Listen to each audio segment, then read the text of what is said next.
All right, guys.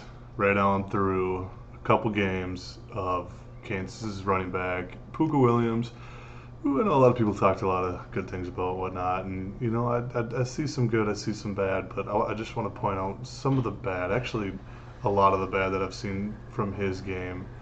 I'm going to roll this clip full speed here so you can see it firsthand, and then I'll kind of break it down for you here.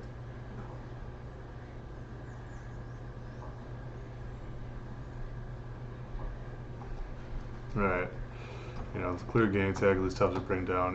He's not a bad running back here, but there's a lot that I think we're missing when we're talking about him being a really good prospect. I've seen a lot of people even talk about him being a early day two prospect, and I'm going to be honest with you right now, he's not quite there for me. Like I said, I want to say this is my third game in on him, and this is the Baylor game here, where he produced fairly well. But I really want to break this play down because it really kind of highlights a lot of the issues that I see with this game here. So you're gonna get the handoff here. It's clear little dive to the right, and the whole plan is to hit this hole right here. This is where the play is designed. And one thing with him is he runs to where the play is designed. There's no going elsewhere. He's gonna try to make it to that side of the offensive line, and he's not really gonna try to create elsewhere. He might bounce one outside here and there, or jump to another gap and try to make a play there. But if it plays to if it's a dive to the right side out of the A gap, he's gonna go to the A gap if there's somewhat of a lane here, and there is somewhat of a lane. But let me tell you what, these elite running backs are gonna learn.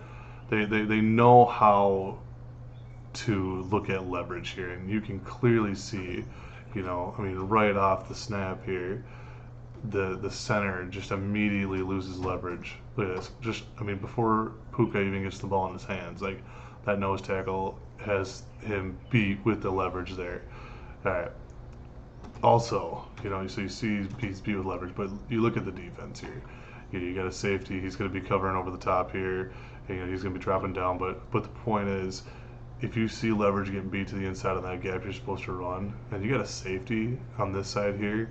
He's going to be creeping down. Why would you try to keep that play going? Okay, all right, the safety's on this side. You see the nose tackle is beating your center. It's here's where I'm getting what am I getting at what I'm getting at here. Okay, you have the ball in your hands. Immediately, your safety's over the top over here. Second of all, you see instantly your center get beat. You need to be an instinctive runner, plant that foot in the ground, and get up your other A gap here. All right, look at it. This A gap is wide freaking open. And you know what? Elusive runners, the ability to, change direction on a dime, these elite running backs have this skill of bam, planting their foot in the dirt and getting upfield. Like the instinctive runners, elite runners that are going to have success at the next level have that skill. I'm just not seeing it from Pooka right now, and I do like him as a prospect, but there's just a lot to work on for him. There's good athleticism. I do like the way he's not a bad pass blocker. I like the way he does a lot of different little things. But one of my biggest things is you got to have vision. You got to have the ability to have instincts and create on your own and improvise. And you got to be able to change direction quickly. I'm not seeing the change of direction skills from him. I'm not seeing the instinctiveness, and I'm just not seeing a tremendous runner here. And I don't like to be negative.